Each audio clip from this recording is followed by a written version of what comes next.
हिंदी साहित्य practice set number 2। चलिए प्रारंभ करते हैं। रामचंद्र शुक्ल का हिंदी साहित्य का इतिहास मूलतः किस कृति की भूमिका के रूप में लिखा गया था?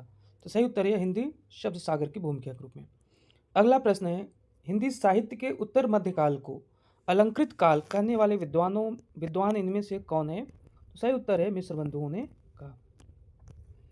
मिश्र बंधुओं के अनुसार हिंदी का प्रथम गद्य लेखक है, तो उन्होंने गोरखनाथ को माना है। पृथ्वीराज रासों में कितने समय यानी कि सर्ग हैं? इसमें 69 समय हैं। आचार्य शुक्ल ने रासों शब्द का संबंध किस शब्द से माना है? तो सही उत्तर है इन्होंने रसायन से माना है। बसो मेरे नैनन में नंदलाल किसकी पंक्ति है?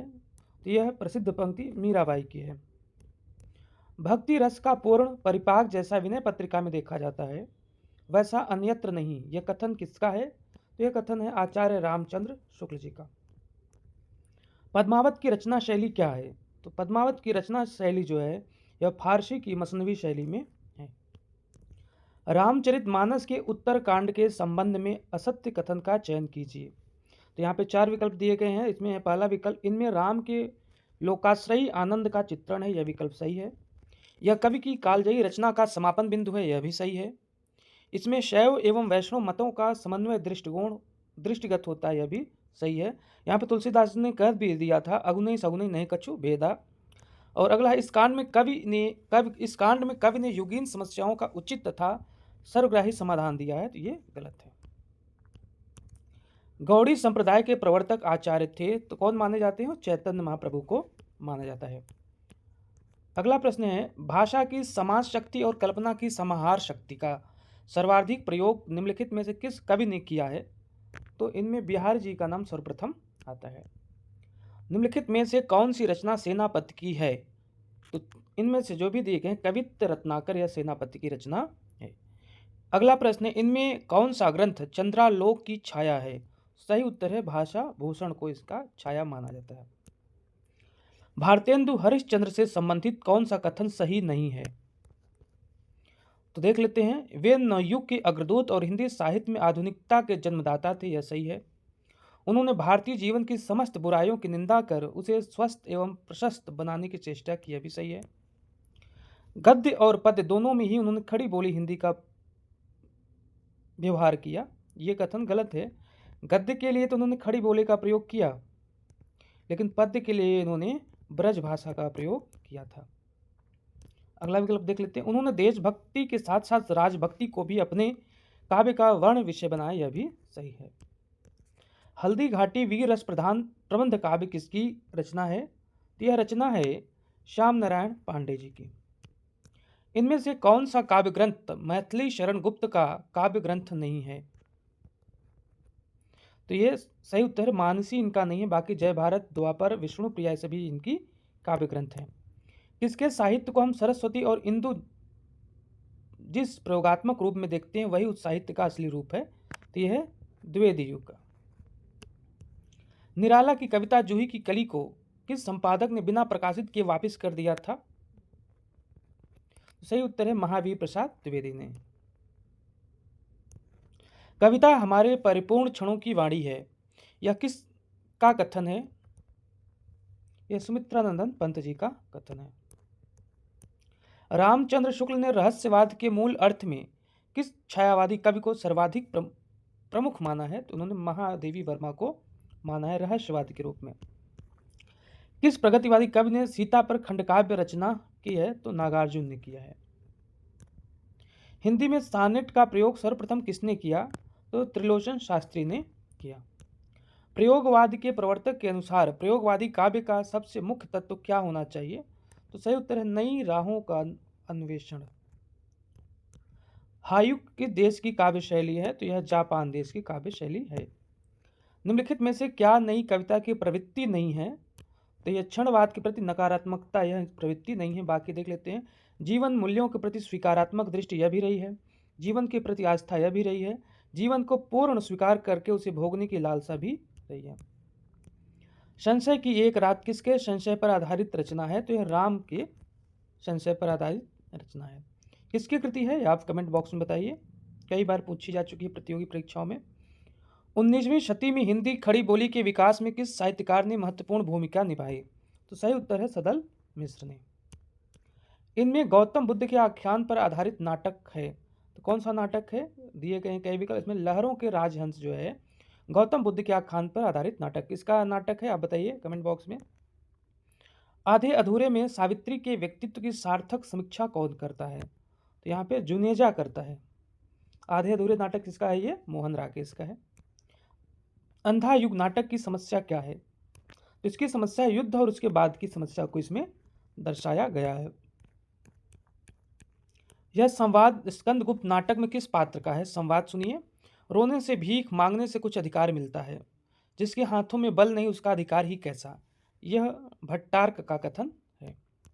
हिंदी रंगमंच को हिंदी भाषी प्रदेश की सांस्कृतिक पूर्तियों और आकांक्षाओं का प्रतिनिधित्व करना होगा। रंगों और राशियों के हमारे विवेक को व्यक्त करना होगा। उपर्युक्त कथन निम्नलिखित में से किस नाटक की भूमिका से संबद्ध है? तो यह है आषाढ़ के एक दिन से। अन्य हिंदी नाटककारों की अपेक्षा भारतेंदु हरिश्चंद्र जी की विशिष्टता थी, इसमें थी रचना, मंचन, निर्देशन, अभिनय, विज्ञापन और मूल्यांकन से जुड़ा होना।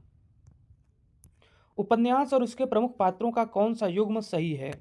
तो सुनीता है, यह उपन्यास से सुनीता और हरीश हैं। कौन सा युग्म सही है पूछा गया है, तो ये गलत है। अंधेरे बंद कमरे उपन्यास में नीलिमा और हरबंश हैं, बाकी सभी गलत हैं।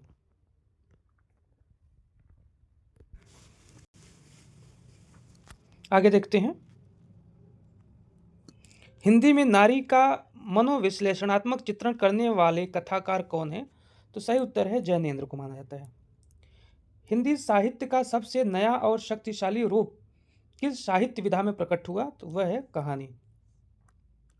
अफ्रीका में रंग भेद तथा उपनिवेशवादियों की स्थानीय और भारतीय मूल के निवासियों के प्रति घृणा और क्रूरता का मार्मिक चित्रण किस उपन्यास में किया गया है? तो सही उत्तर है पहला गिरमिटिया। राजेंद्र यादव एवं मन्नू भंडारी द्वारा संयुक्त रूप से लिखा गया उपन्यास कौन सा है? तो 1 इंच मुस्कान यह उपन्यास है। निम्नलिखित पात्रों को उनके उपन्यासों के साथ मिलान करना है।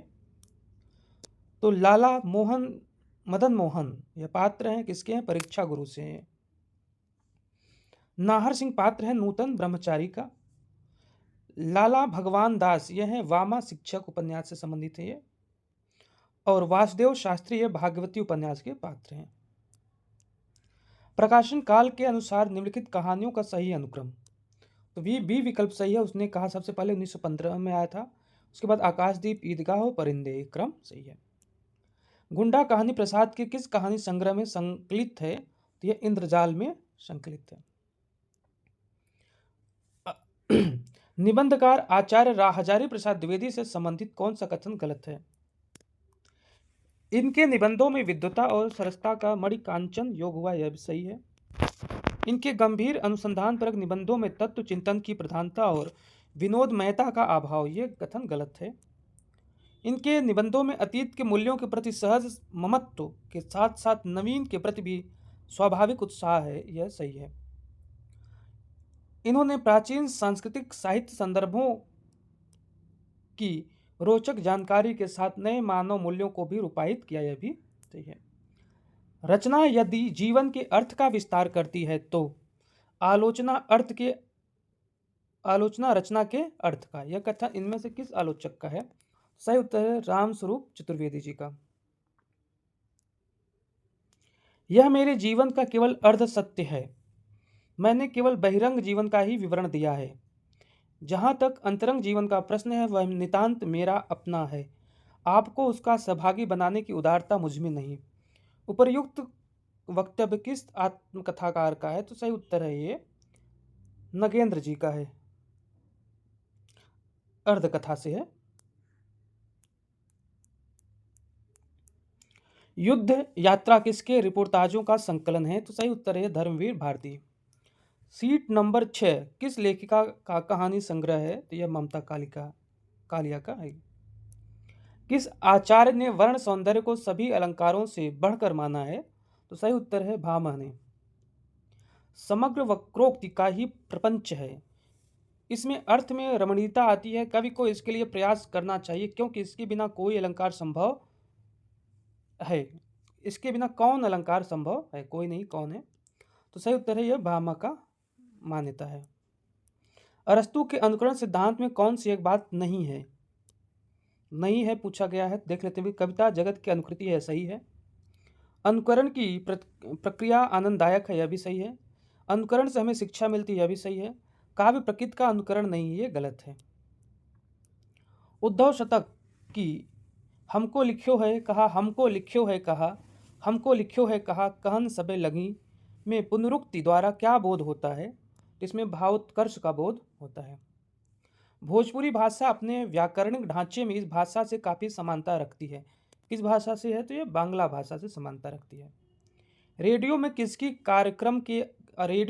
कार्यक्रम के आरंभ और अंत की सूचना देने का कार्य किसके माध्यम से होता है? तो सही उत्तर है उद्घोषणा से। अनेक व्यक्तियों की अभिरुचि जिस बात में हो वह समाचार है। समाचार की यह परिभाषा किसकी है? तो यह परिभाषा विलियम जी ब्लेयर की है।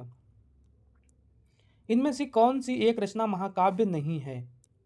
तो शिशुपाल वध भी है महाकाव्य, किरातार्जुनीयम भी है, कुमार संभवम भी है, प्रसन्न राघव यह महाकाव्य नहीं है। आकाशवाणी का ध्येय वाक्य क्या है? इसका ध्येय वाक्य है बहुजन हिताय बहुजन सुखाय।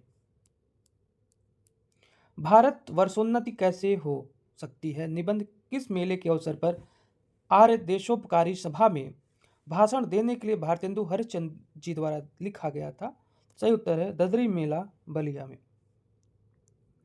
अमृत राय संपादित प्रेमचंद के पत्रों का संकलन चिट्ठी पत्री कितने भागों में है? तो यह 2 भागों में है। अंधेर नगरी नाटक का आधार कौन सा प्रदेश है? तो यह बिहार प्रदेश की बात की गई है। चंद्रगुप्त नाटक कितने अंक और कितने दृश्यों में समाहित है? तो यह नाटक 4 अंक और 44 दृश्य में है, चंद्रगुप्त नाटक। आषाढ़ का एक दिन नाटक में कालिदास और मल्लिका का हितैषी एक शुभचिंतक कौन है? तो सही उत्तर है निक्षेप। मैं अपनी माँ का बेटा और भारत का सपूत हूँ, यह कहते कहते उसकी त्योरियों पर बल पड़ गए। यह कथन किस कहानी से है? तो यह कहानी है दुनिया का सबसे अनमोल रतन से है। इसमें 2 पात्र हैं, प्रेमचंद की कहानी है दिल फिगार और दिल फरेब। अज्ञेयकृत शरणदाता कहानी में देवेंद्र लाल और रफीकुद्दीन घर में बैठकर किसकी आलोचना किया करते थे? सही उत्तर देश के भविष्य की। अच्छा इस बार माफ कर दो सरकार, अब से आप लोगों को बाप ही कहूँगा। बच्चे खुश हो गए थे। 1, 2, 2.5 साल नंगे बालक की ठुड्डी पकड़कर वह बोला था, क्यों ठीक है न बाप जी? उपर्युक्त कथन फणेश्वरनाथ रेणुकृत रसप्रिया कहानी में किसने कहा? तो सही उत्तर है यह कथन मृदंगिया का है। बहुसुमन बहुरंग निर्मित एक सुंदर हार, एक ही कर से गुथा उद एक शोभा भार। उपर्युक्त काव्य पंक्तियां निराला की प्रसिद्ध कविता भारती जय विजय करे से है, जो संग्रहित है गीतिका में। चाहिए हमें 108 कप इंदिवर कम से कम, अधिक और हो अधिक और सुंदर। ये अनामिका से लिखी पंक्ति है, निराला की कविता है। अज्ञेय की असाध्य वीणा कविता किस देश की लोक कथा पर आधारित है? तो यह चीनी और जापानी देश की लोक कथा पर आधारित है। काहे को गोपीनाथ कहावत, जो मधुकर वह शाम हमारे, क्यों न यहाँ लो आवत। उपर्युक्त काव्य पंक्ति में व्यक्त भाव है, तो इसमें उपालंब भाव व्यक्त किया गया है। उपन्यास मैला आंचल के पात्रों के संबंध में असत्य कथन का चयन करना है। कमली तहसीलदार की पुत्री एवं डॉक्टर प्रशांत की प्रेयसी थी, सही कथन है। हरगौरी सिंह तहसीलदार के रूप में चयनित हुआ है, यह भी सही है। बलदेव यादव है, बलदेव यादव टोली का मुखिया था बलदेव, ये गलत है। लक्ष्मी मठ में कुठारिन थी, यह भी सही है। हल द्वीप के पश्चिमी किनारे पर जहां बोध सागर की सीमा समाप्त होती थी, एक ऊंचा सा बड़ा टीला था। बरसात में जब बोध सागर में पानी भर जाता था और महासरयू में भी उफान आता था, तो यह टीला चारों ओर पानी से घिर जाता था। इसलिए वह हल द्वीप में एक दूसरे द्वीप की तरह दिखाई देता था। उसका नाम द्वीप खंड सर्वथा उचित ही था। उपर्युक्त पंक्तियां किस उपन्यास की हैं? तो सही उत्तर है यह पुनर्नवा उपन्यास है। किसकी रचना है आप कमेंट बॉक्स में बताइए। और आज का अंतिम प्रश्न है, सन 1961 ईस्वी में वह कौन सी सर्वप्रथम गद्य कृति है जिसके लिए साहित्य अकादमी पुरस्कार मिला? सही उत्तर है भगवती चरण वर्मा की कृति है भूले बिसरे चित्र। तो ये 70 प्रश्न हिंदी साहित्य के बहुत ही महत्वपूर्ण प्रश्न आपके लिए दिए गए।